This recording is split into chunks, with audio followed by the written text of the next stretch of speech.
12장 14절 말씀이죠. 다 같이 한번 한 목소리로 한번 읽어보겠습니다. 시작. 모든 사람과 더불어 화평함과 거룩함을 따르라. 이것이 없이는 아무도 주를 보지 못하리라. 아멘. 왜 거룩하게 좀 됐습니까, 여러분? 일주일 지났는데 좀 거룩해진 것 같아요. 거룩한 삶의 책값은 우리가 좀 하고 책을 했으니까 우리 한번 시도해보고 또 도전해 보려고 합니다. 우리 거룩한 삶을 살기 위해서 우리 전제 조건이 있어요. 우리 거룩한 삶을 살려고 할 때 우리가 생각해야 될 전제 조건이 책에 나와 있지만 첫 번째는 뭐냐면은 우리의 거룩함이 구원을 이루는 것은 아니다. 그것이 거룩한 삶의 추구에 나와 있는 전반적인 원리예요. 우리가 거룩하게 된다고, 우리가 거룩한 삶을 연습한다고 거룩한 삶이 나의 구원과 나를 하나님 앞에 거룩한 존재로 만들지 않는다. 그럼 그것을 우리가 잘 알고 있죠. 그런 인식을 가지고 있어요. 우리가 아무리 착하게 살아도 아무리 다른 사람 보기에는 착해 보이는 거죠. 여러분 착하죠? 착하잖아요, 여러분. 가끔 뭐 이렇게 욱해도 그래도 이렇게 착하잖아요. 좀 착하죠? 착하잖아요. 착해지시기 바랍니다. 착해야 돼. 교회 다니는 사람이 뭐 이렇게 막 성질내고 가끔 그럴 수도 있겠지만 우리가 착한 삶을 산다고 해서 그것이 하나님 앞에 나의 구원의 어떤 도구가 될 수는 없다는 거죠. 우리가 이것은 알아야 됩니다. 우리 지난주에 봤던 이사야 선지자가 어땠습니까? 이사야 선지자가 여러분 이사야 선지자가 어떤 사람이에요? 이사야 선지자 읽어보세요. 이사야 선지자는 우리의 그 삶의 영역을 넘어선 이런 사람이잖아요. 하나님의 보좌를 경험하고 하늘 보좌에서 예배하는 것을 경험하고 하나님을 만나고 하나님의 음성을 들어서 선포한 그런 사람이잖아요. 그런데 이사야 선지자가 뭐라 그랬어요? 하나님의 보좌를 보고 뭐라고 고백했습니까? 지난주에 화로다 나여 망하게 됐다. 우리가 볼 때는 거룩한 그런 사람이었는데 하나님 앞에 섰을 때는 이거 화로다 망하다 내가 그렇게 고백했다는 거예요. 그러니까 우리의 거룩함이나 다른 사람 앞에 다른 사람과 비교해서 상대적으로 조금 거룩해 보이는 거지 그것이 하나님 앞에 나의 어떤 거룩함이 아니다. 그것을 말해주고 있는 겁니다. 여러분 우리 교회 앞에 있는 법화산이나 또 에베레스트산 비교할 수가 없죠. 여러분 여러분 지리산 올라가 본 적 있어요? 저는 한번 올라가 본 사람 손들 한번 들어보세요. 그래도 꽤 네, 10명도 안 되네. 5명. 지리산 올라가는데 얼마나 힘듭니까? 법화산하고는 게임이 안 돼요. 굉장히 높은 산이에요. 근데 지리산 만약에 에베레스트산 같다. 우리가 볼 때는 와 어떻게 거기 올라가냐? 어떻게 올라가냐? 그런데 막 하늘에서 보면 그게 그거야.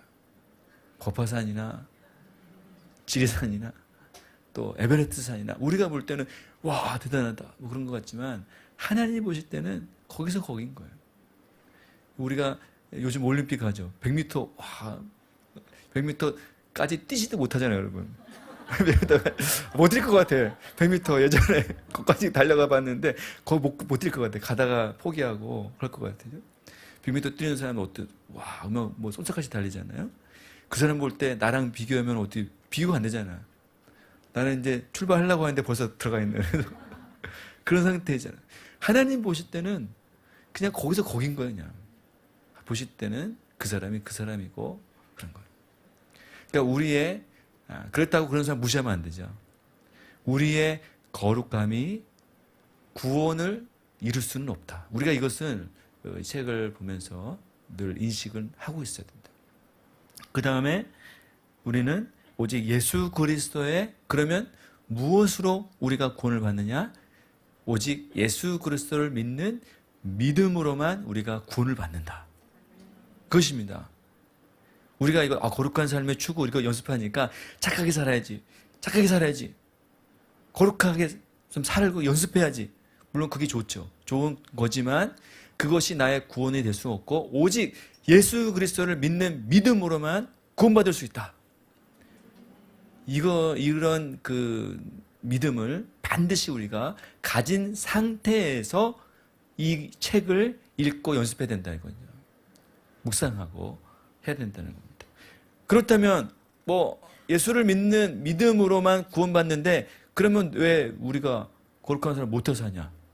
또 이렇게 생각할 수 있잖아요.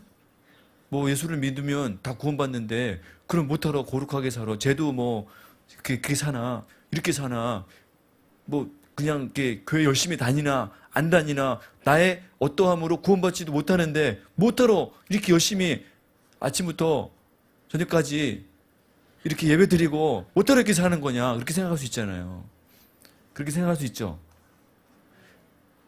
좀 반응을 좀 해야 되나 그렇게 생각할 수 있잖아요. 나만 그렇게 생각하는 건지 모르겠는데 여러분도 좀 생각을 하고 그러면 책을 읽으라. 책을 왜 읽습니까? 여러분 책을 왜 읽어요? 생각을 좀 하라고요. 그래서 생각을 하는 그리스도인이 돼야 돼요. 하나님이 왜 생각을 주셨어요? 생각하라고 주신 거냐고. 우리 이성을 왜 주셨습니까? 이성을 왜 주셨어요? 생각하라고. 생각하고 또 왜 그런가 고민해보고 그렇게 하라고 하는 거예요. 그냥 무조건 와갖고 그냥 멍하니 있다가 말씀 듣다가 가고 그런 그리스도인이 되면 안 되겠죠. 물론 여러분들이 그런 사람이라는 것은 제가 얘기하는 것이 아니에요. 그런 사람이 되면 안 되겠죠. 생각해보고 그렇다면 우리가 왜 거룩한 삶을 살아야 되는가? 여러분 왜 예배 드리는 거 이렇게 모여갖고 이렇게 왜 예배 드리고 내가 거룩한 삶을 연습을 왜 해야 되는가? 그거에 대해서 우리가 지금 보는 거잖아요. 왜 신앙의 삶을 히브리서 우리 12장 14절에 아까 봤던 말씀이 그 모든 사람과 더불어 화평함과 거룩함을 어떻게 따르라 이 말이 오늘 책 제목이 똑같아요. 추구하라는 거예요. 화평함과 거룩함을 추구해라. 이것이 없이는 아무도 주를 보지 못하리라. 그러니까 여기서 말하는 거룩함이라는 것은 우리가 예수를 믿음으로 받는 구원, 거룩함이 아니에요. 그러니까 거룩함은 두 가지의 종류가 있다는 거죠. 그러니까 어떤 거룩함? 우리가 예수를 믿음으로 우리가 거룩함을 입는, 거룩하다고 여겨지는 거룩함이 있어요. 예수를 믿으면 우리는 의로운 사람이 됐죠. 예수를 믿음으로 우리는 하나님 앞에서 의인이 됐단 말이에요. 내가 의인이 된 것이 아니라 예수를 믿는 믿음으로 얻어지는 거룩함이 있단 말이에요. 그 다음에 이제는 거룩함이 얻어진 그 사람이 어떻게 되느냐? 추구해야 할 거룩함이 있다는 거예요. 그것이 바로 성도의 삶이라는 거예요. 신자의 삶이 바로 그렇다는 거예요. 그러니까 소유한 거룩함, 추구해야 할 거룩함, 이것이 바로 여러분의 삶이라는 것입니다. 그런 거였어? 교회가 그런 곳이야? 그런데 생각을 해야 된다. 생각을 해야 된다. 여러분들은 그런 삶을 살라고 지금 부르심을 받았다. 알았죠? 그래서 오늘 삼가를 볼 텐데 삼가 제목이 뭐냐면은 선택의 여지감. 제가 더워갖고 좀 열받아서 대답을 안 해갖고 삼가 뭐냐면 선택의 여지가 없는 거룩함이에요. 선택의 여지가 없다. 그러니까 성도로 부르시면 교회 우리 구원받은 그리스도인들이 거룩함을 살아가야 되는 그곳에는 선택의 여지가 없다는 거예요. 그냥 저 사람은 거룩하고 나는 어떤 사람은 선택해서 거룩함을 가는 사람이 있고 그냥 어떤 사람은 그냥 대충 살고 그게 아니라는 거죠. 성도가 되었다. 여러분 그리스도인이 됐다. 어떤 사람이냐? 거룩한 삶을 살아야 되는 그런 삶을 살도록 부르심 받은 그 사람이 바로 그리스도인이에요.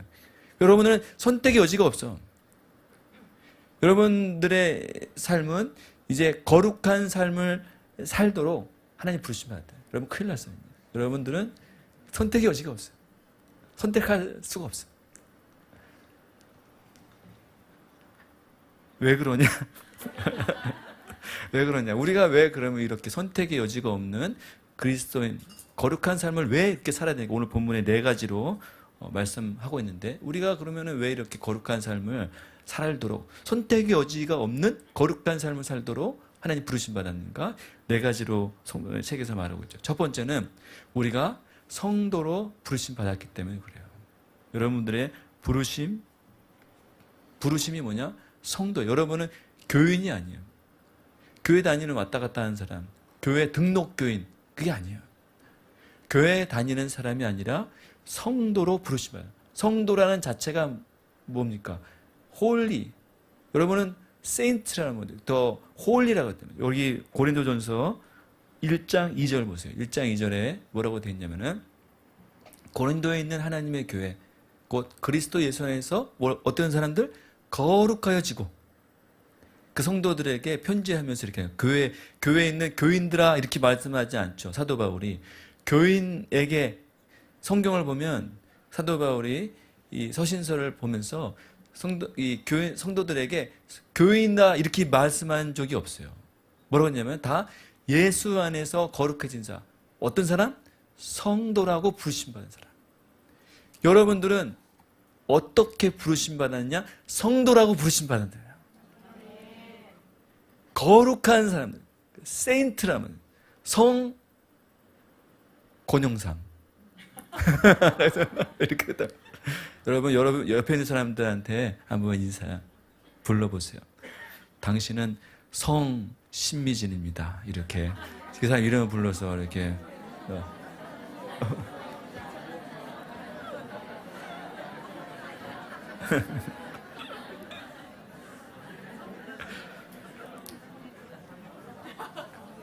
여러분들은 그러니까 앞으로 부를 때 성 뭐 이렇게 부르세요. 그러면 거룩한 사람들, 여러분 거룩한 사람인데 말이야. 뭐 특별한 사람. 이 카톨릭과 기독교의 가장 큰 차이가, 또 카톨릭이 가장 어떻게 보면은 이 실수, 또 나쁜 점이 뭐냐? 성인과 일반 성도 사이를 구분해 버린 거예요. 그러니까 어떤 사제들, 또 정교직에 있는 사람들, 일부의 사람은 세인트라고 그랬다면, 그 성스러운 사람들, 그리고 그렇지 않은 그냥 일반 사람들, 하나님을 너는 과연 부를 수도 없고 성찬식에 참여할 수도 없고 말씀을 읽어서도 안 되고 예배 나와서 그냥 있어야 되는 그런 사람들로 구분해 버린 거예요. 성경은 그렇게 말하지 않죠. 성경은 여러분들을 향해서 너희들은 성자다 이렇게 말합니다. 그리고 너희들은 성자로 부르심 받았다. 너희들의 부르심이 바로 그거다.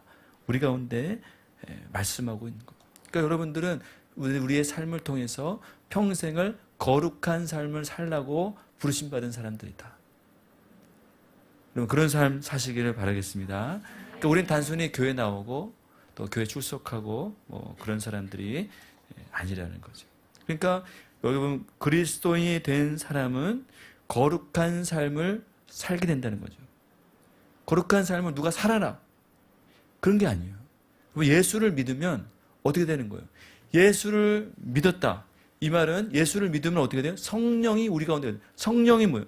홀리 스피릿. 거룩한 영이 우리 가운데 거하시면 자동적으로 어떤 삶을 살게 돼요? 내가 거룩한 삶을 살고 싶은 그런 열정이 생기게 된다는 거예요. 실제로는 안 그렇지만, 실제로는 맨날 화내고 뭐 이렇게 넘어지고 뭐 이렇게 막 하지만, 그러나 속마음에는 나도 저렇게 살고 싶은데, 나도 저렇게 해야 되는데, 그런 생각을 할 수 있다는 거지. 그런 열망은 있어야 된다는 거예요.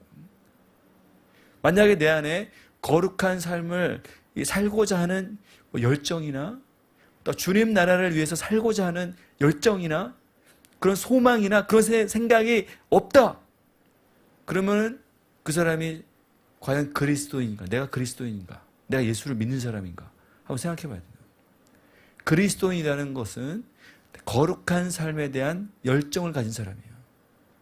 거룩하게 한번 살아보고 싶은, 죄와 멀리하고 싶은, 내가 지었던 이 죄를 끊어버리고 싶은 그런 열정이 안에 있는 사람이에요. 내 거룩하다는 뜻이 뭡니까? 죄와 분리된다는 거잖아요. 내가 그동안에 지었던 이런 죄를 한번 끊어보고 싶다. 내가 이런 삶 더 이상 살고 싶지 않다. 이런 열정이 그 안에 있는 사람. 그런 열정이 있으시죠? 누가 준 거예요? 내가 한 게 아니에요. 내가 그렇게 살고 싶은 게 아니라 성령이 내 안에 들어오시면 그런 삶을 한번 살아보고 싶다는 거예요. 그게 바로 그리스도이다. 왜냐하면 우리가 부르심 자체가 그렇다는 거예요. 그리스도인이면서 우리 잘 생각해봐야 돼요. 그리스도인이면서 계속 반복적으로 죄 가운데 이렇게 살아가고 있다. 이거는 사실 어떻게 보면 불가능한 거예요.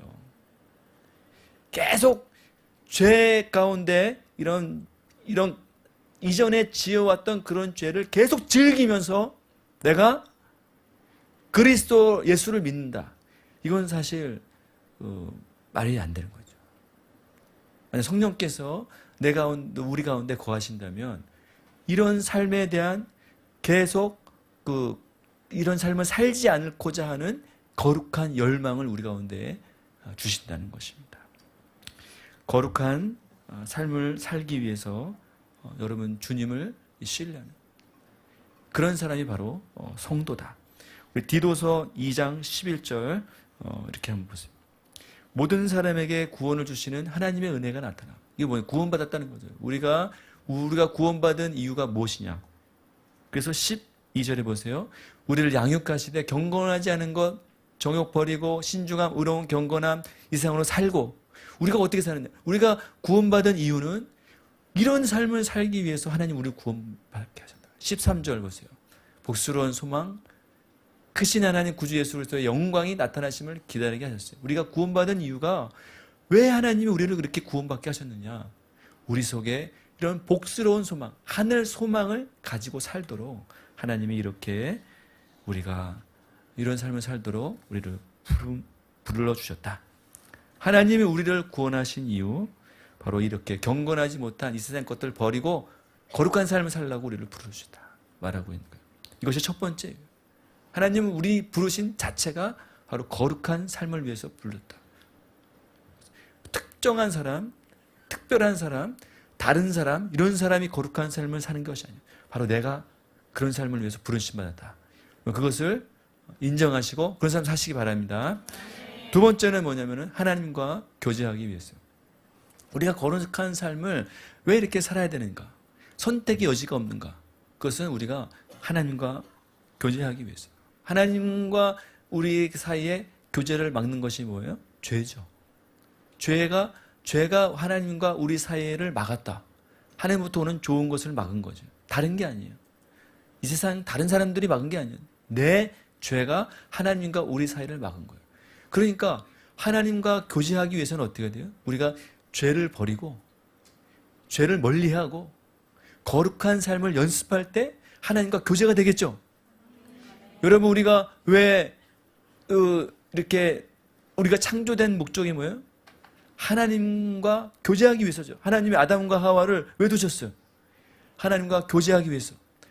하나님의 영광을 받으시고 이들의 예배를 받으시고 하나님이 이들과 교제하기 위해서 아담과 하와를 만드신 거예요. 여러분들을 그걸 왜 만드셨어요? 하나님과 교제. 여러분들이 하나님과 기쁨으로 교제하고 하나님은 여러분들의 예배를 받으시는 거예요.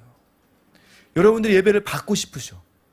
그래서 여러분들과 교제하고 나누고 싶어 하신단 말이에요. 그래서 여러분들을 부르시고 그리스도인이 되게 하셨다. 근데 그것을 가로막는 최고의 장벽이 뭐냐? 죄라는 거예요. 그러니까 우리가 거룩한 삶을 연습해야 할 수밖에 없는 이유가 뭡니까? 하나님과 교제하는 나의 창조의 원리로 다시 돌아가기 위해서 우리가 이런 거룩한 삶을 살아야 된다는 거죠. 거룩한 삶만이 우리가 하나님과 교제하는 삶을 가능하게 하는 거예요. 그러니까 우리가 뭐 느끼죠. 우리가 막 죄 막 짓고 죄 막 짓고 우리 술 막 먹고 그릇집을 가볼까? 이렇게 그렇게 우리 기도가 돼요? 막 죄 막 짓고 다른 사람과 막 싸우고 뭐 그러면 기도가 됩니까? 안 되죠. 영적인 것이 딱 막히잖아요. 우리가 죄가 있다고 하면 다른 사람과 막 묶이고 어려움이 있고 해보세요. 금방 내 신앙이 다운되잖아요. 마찬가지입니다. 우리가 거룩한 삶을 살지 못하면 우리가 하나님과 교제가 막히는 거예요. 부부 사이가 서로 만약에 그러면 부부 사이가 서로에 대한 부부 사이를 이어주는 기초가 뭡니까? 서로에 대한 거룩함이에요. 만약에 부부가 결혼했는데 딴 사람하고 막 좋아한다. 그럼 어때요? 그 사람 그러면서 그 부부가 교제가 되겠어요? 불신과 반목과 사이가 갈라지게 하는 그런 아주 극악한 원인이 되겠죠. 거룩함을 지키지 못한다면 부부 사이가 어떻게 유지가 되겠어? 마찬가지예요. 우리도 만약에 하나님과 바른 관계를 원한다.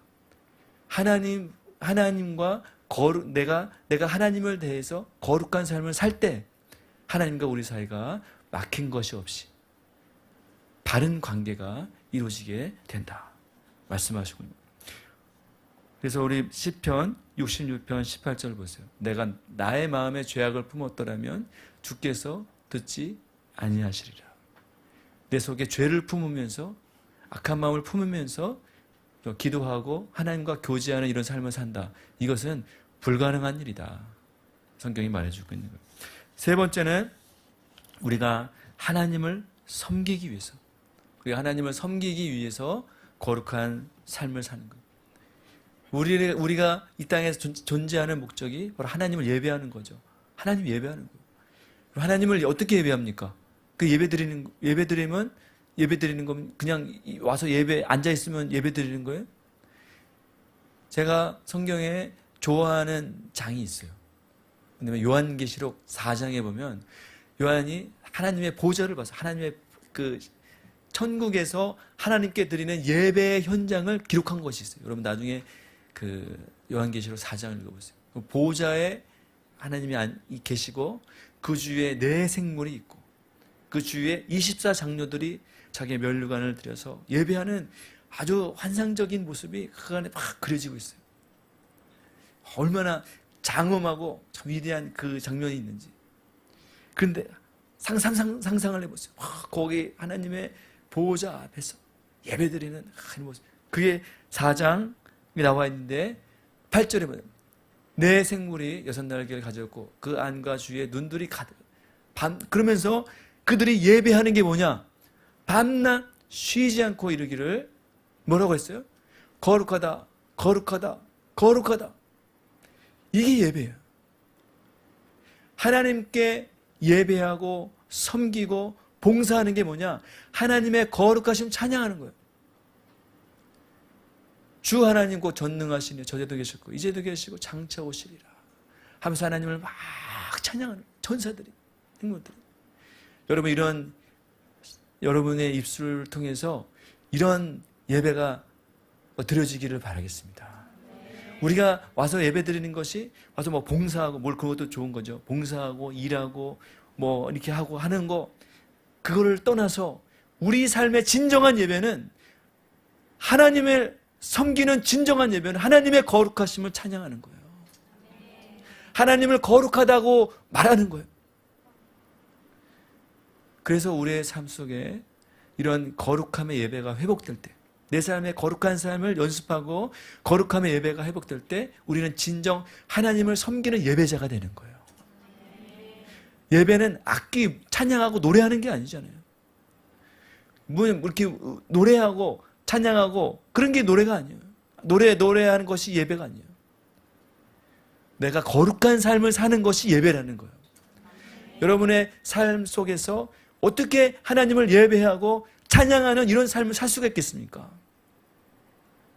여러분이 거룩한 삶을 살 때 정말 내가 나의 죄를 좀 한번 끊고 또 거룩한 삶을 연습할 때 그것이 여러분의 삶의 예배가 되는 줄 믿습니다. 그래서 우리는 거룩한 삶을 살아야 되는 이유는 하나님을 섬기는 삶을 살기 위해서. 그리고 마지막 네 번째는 우리가 구원의 확신을 위해서. 거룩한 삶을 살아갈 이유가 뭐냐? 바로 구원의 확신을 갖기 위해서입니다. 우리가 그리스도 안에 있다는 증거. 내가 예수를 믿는다. 어떻게 확신할 수 있어요? 여러분 예수 믿습니까? 진짜로 믿어요? 이렇게 몇 번 하면은 진짜 그런가? 막 이렇게 할 수도 있어요. 우리가 구원을 내가 예수를 믿는다는 것을 어떻게 증거할 수 있는? 어떻게 확신할 수 있는? 어떻게 내가 예수를 믿는다는 것을 확신? 이거 여러 가지 말씀을 통해서 또 성령의 감동을 통해서 어떤 또 믿음의 고백을 통해서 또 여러 가지 있지만 그 중에 하나가 뭐냐? 바로 나의 삶에 거룩한 삶의 열매가 나타나는 거예요. 그것이 내 삶의 구원의 확신의 증거가 된다는 거예요. 반대로 얘기하면 내가 거룩한 삶을 산다고 해서 구원을 받았다는 확신이 있다는 것은 아니죠. 그러나 그 사람이 정말 구원받은 사람이라면 그 삶 속에서 구원의 거룩한 삶의 열매가 나타나게 되어 있다는 거예요. 그러니까 반대로 하면 그 사람이 거룩한 삶의 열매가 나타나고 그 삶을 통해서 거룩한 삶이 이어지고 있다. 그렇다면 그 사람이 구원받았다는 증거가 된다는 거예요. 왜 그러냐? 예수님도 말씀하셨잖아요. 나무는 그 열매로 안다. 우리의 삶을 통해서 거룩한 삶, 여러분의 삶이 거룩한 삶의 열매가 나타나고 그런다면 하나님이 내 안에 계시구나. 주님께서 나에게 일하시는구나. 그런 확신 가운데 삶을 살아갈 수 있게 된다는 것입니다. 무슨 말인지 알겠죠? 이런 거룩한 삶에 대한 열정. 그것은 그 사람이 구원받았다는 증거가 된다는 거예요. 요한일서 3장 3절에 뭐라고 되어 있냐면 주를 향한 이 소망을 가진 사람마다 구원받은 사람마다 소망을 가진 사람마다 어떻게 한다고요? 그의 깨끗하심과 같이 자기를 깨끗하게 하느니라. 그러니까 자기를 깨끗하게 하는 사람, 자기를 거룩한 삶으로 계속해서 도전하고 연습하는 사람, 어떤 사람이냐? 소망을 가진 사람이다. 그 사람은 구원의 소망을 가진 사람이다. 이렇게 말하고 있는 것입니다. 그러니까 우리가 거룩한 삶을 계속 연습하면 어떻게 되는 거야? 내 안에 구원의 확신이 더 강해지는 거예요. 확신이 더 강한 사람이 되는 거예요. 반대로 하면 내가 그런 확신이 있는 사람은 거룩한 삶을 더욱 살기로 결단하고 그런 삶을 더 연습하는 거예요. 내가 만약에 어떤 사람을 어떤 나의 배우자를 사랑한다. 그런 확신이 있다. 그러면 어떻게 돼? 그 사람을 함부로 대? 더 소중히 여기고 더 막 귀하게 여기겠죠. 그렇죠? 결혼을 안 해봐갖고 은희자매님은 우리 찬년 형제를 너무 소중하게 생각하죠? 그렇죠? 아멘. 그래서 내가 그런 확신이 있다. 그런 내 남편이고 아내다. 그런 확신이 있다면 그냥 함부로 대하고 그냥 막 대하고 그럴 수 있겠어요? 내가 확신을 가진 만큼 내가 정말 소중히 여긴다는 확신이 있는 만큼 그 사람을 더 거룩하게 대하고 또 인격적으로 대하고 소중히 여기는 이런 삶을 살겠죠. 마찬가지예요. 우리 안에 예수 그리스도가 나를 구원하셨다는 그런 확신이 점점 강해질수록 우리는 어떤 삶을 살게 되냐? 더 거룩한 삶을 살고 싶어 한다는 거예요. 그것이 나의 구원의 확신이다. 그것을 성경이 지금 말씀해 주고 있는 거예요. 그러니까 거룩한 삶을 더 깊은 거룩한 삶을 살아간다. 이 말은 그 사람 안에 더 큰 확신이 있다는 거예요. 더 큰 깊은 주님에 대한 사랑이 있다. 왜 저 사람이 저렇게까지 할 수가? 우리 요즘 큐티 나오는 빌립보서 말씀 보세요. 내게 사는 것은 그리스도니 나는 죽는 것도 유익하니라.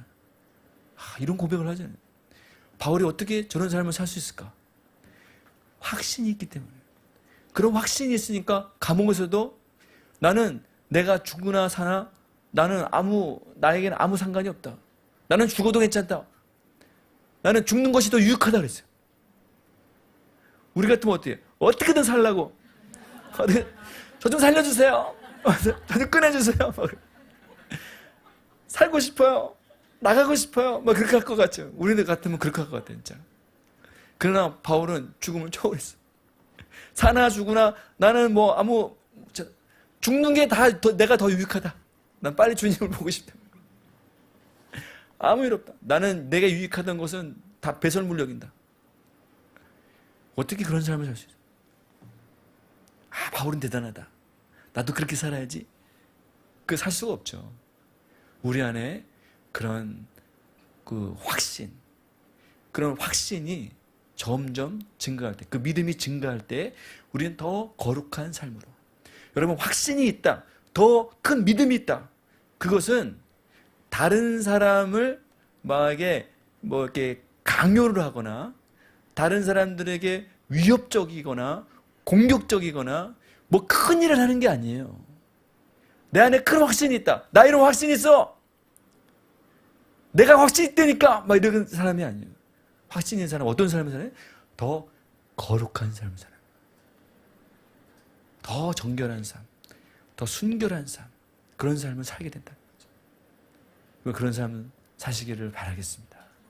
그것이 우리가 이 책을 묵상하고 하는 이유예요. 그러니까 오늘 봤죠? 선택의 여지가 없죠, 여러분? 선택의 여지가 없어. 우리는 이제 이렇게 살아야 돼.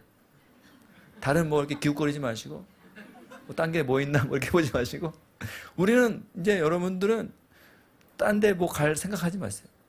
우리는 이렇게 삶을 살기로 부르심 받았다.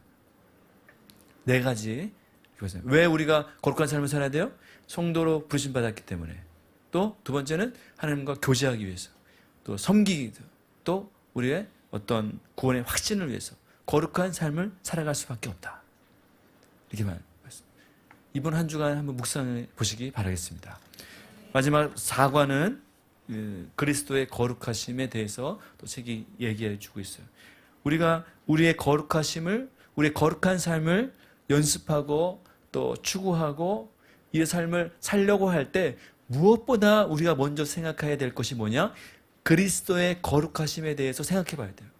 내가 거룩한 삶을 살아야지. 이것이 의무이고 또 어떤 이렇게 부담이고 그런 것이 아니라 우리의 거룩하심을 먼저 생각하기 이전에 그리스도의 거룩하심을 항상 먼저 생각해야 돼요. 그거에 대해서 이 책이 나오고 있는데 우리가 그리스도의 거룩하심을 묵상해야 될 이유 2가지만 보겠습니다. 여러 가지가 있지만 2가지가 나와 있어요. 첫 번째는 그리스도의 거룩하심이 바로 성도의 안전한 토대가 된다는 거예요. 그리스도의 우리의 삶의 기초, 반석, 근거, 내가 거룩한 삶을 살아갈 수 있는 근거가 뭐냐? 바로 그리스도의 거룩하심이라는 거예요. 그리스도의 거룩하심이 바로 우리의 삶의 안전한 토대가 된다. 그러니까 우리 신앙의 근본은, 우리의 반석은 예수 그리스도라는 거예요. 내가 아니야. 그러니까 여러분들은, 우리는 내 삶의 반석이 아니에요. 그러니까 내가 좀 하다가 실패해서 낙심했다. 이거는 사실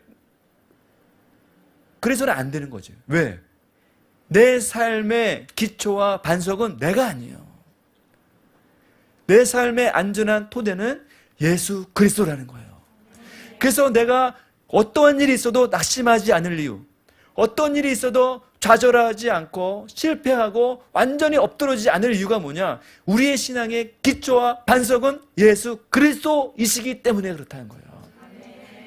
여러분, 이것을 붙잡으시기 바랍니다.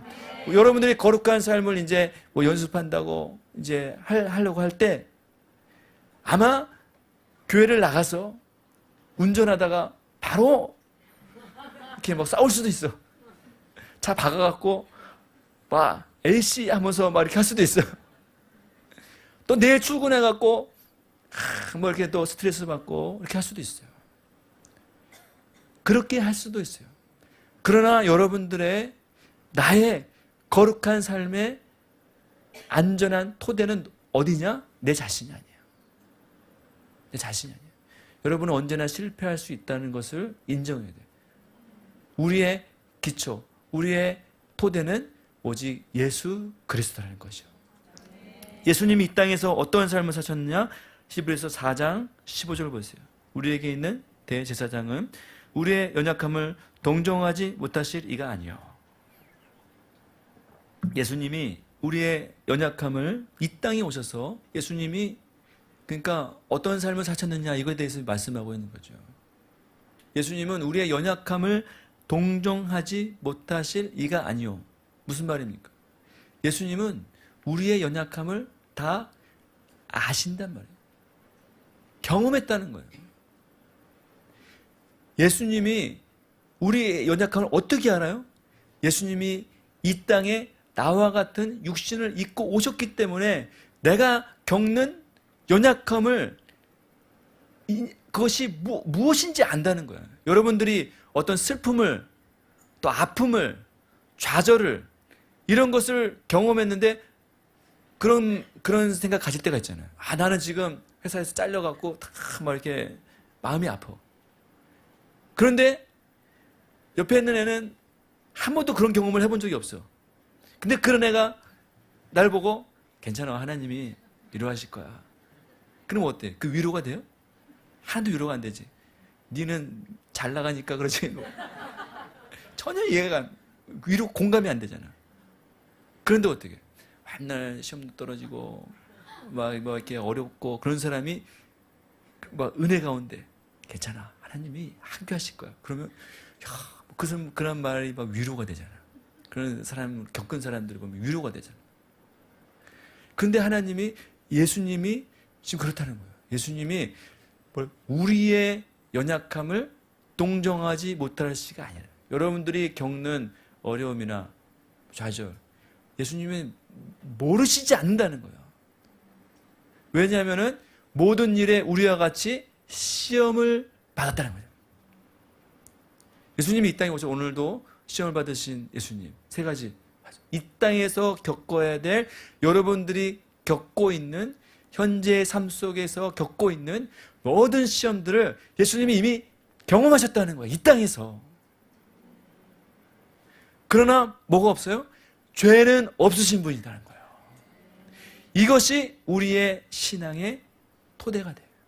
왜냐? 예수님이 이 모든 것을 나는 할 수 없었어. 나는 연약함 또 시험 이것에 대해서 넘어지고 좌절하고 했지만 예수님은 이 모든 것을 완벽하게 성취하신 유일한 인간이 누구냐? 예수님이라는 거예요.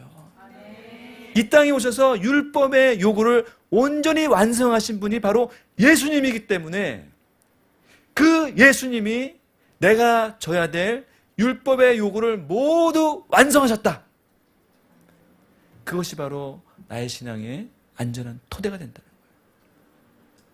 그러니까 우리 신앙의 근거는 내가 되면 거기서부터 우리는 신앙이라고 할 수가 없어요. 종교가 되는 거예요. 그러니까 율법이 되는 거예요. 우리 신앙의 안전한 토대는 오직 예수 그리스도가 된다는 거죠. 여러분 이거 믿으시기 바랍니다.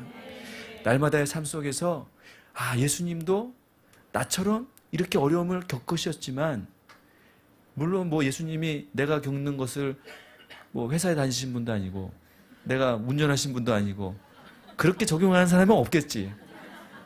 예수님이 내가 해봤던 일을 해본 것은 아니지만 내가 겪어야 될 모든 어려움들을 다 겪으셨지만 죄가 없이 모든 것을 완성하셔서 나를 대신하여 이 모든 것을 이루시고 성취하신 유일한 분이 바로 나의 구원주 예수 그리스도라는 것을 믿는 것. 그것이 바로 우리의 신앙이고 그리스도인이 믿는 거라는 거죠. 그래서 우리가 왜 죄가 없습니까? 그리스도 안에 있는 사람, 우리 로마서 8장에 있죠. 그러므로 그리스도 예수 안에 있는 자에게는 결코 정죄함이 없나니. 여러분이 왜 정죄가 없어요? 맨날 실수하고 죄 가운데 있고 그런데 왜 정죄감이 없습니까? 그리스도 예수 안에서 예수님이 이 모든 것을 완성하셨기 때문에 내가 정죄함이 없다는 거예요. 그것이 우리의 거룩함의 기초가 된다는 거예요. 여러분의 거룩함이 거기서 출발하는 거예요. 마지막 두 번째는 뭐냐? 잠언서 18장 10절 보세요. 이 말씀이 너무나 말씀을 묵상하면서 너무나 소망이 되는 말씀. 같이 한번 읽어봅시다. 시작. 여호와의 이름은 견고한 망대라. 의인은 그리로 달려가서 안전함을 얻느니라. 아멘. 소망이 되죠. 여호와의 이름이 견고한 망대예요. 요새라는 거죠. 우리의 진정한 요새. 그래서 의인, 예수 믿는 사람은 그리로 달려가서 안전하다는 거예요. 우리는 피할 곳이 있어. 여러분들이 구원받은 우리 백성이 왜 안전하냐? 예수님께로 달려가면 더 이상 율법이 정죄할 수 없는 요새 가운데로 들어간다는 거예요. 견고한 망대 안으로 딱 들어가기 때문에 어떤 적이 와도 여러분을 고소하고 정죄하고 참소해도 그 안에 들어가면 안전하게 된다는 거예요. 구원의 망대가 되는 거예요. 그것이 우리의 구원의 거룩함의 기초가 된다. 날마다. 그래서 여러분 늘 말하지만 우리가 넘어지고 실패하는 것에 연연하지 마세요. 그리고 달려가면 돼요. 그리고 달려가면 우리가 안전하게 된다는 거죠. 마지막 두 번째는 그리스도의 거룩한 삶이 바로 성도의 삶의 본이 된다는 거예요. 우리의 본은 오직 그리스도 예수입니다. 예수 그리스도의 본을 따라가는 삶이 바로 우리 성도라는 거죠. 우리 거룩함의 기준은 예수 그리스도예요. 예수님이 살았던 것처럼 우리가 삶을 연습하는 거예요. 그래서 우리 거룩한 삶의 추구를 하고 있는 거죠. 베드로전서 2장 21절에 이렇게 되어 있어요. 이를 위하여 너희가 부르심을 받았으니 그리스도도 너희를 위하여 고난을 받으사 너에게 본을 끼쳐 그 자취를 따라오게 하려 하셨느니라. 우리의 부르심에 대해서 얘기하죠. 우리의 부르심이 뭐냐? 그 자취를 따라가는 거예요. 예수님이 사셨던 그 자취를 따라가는 거예요. 여러분은 그 예수님이 걸어가셨던 그 눈밭에 난 발자국을 따라가는 것처럼 여러분들 그 예수님이 지나가셨던 그 길을 다시 따라가는 그 사람이 바로 우리 성도라는 거죠. 그래서 결론적으로 우리는 이 삶을 통해서 선택의 여지가 없는, 그러니까 우리가 거룩한 삶을 선택하고 그것을 내가 그냥 한번 해준다, 이게 아니죠. 이게 아니에요.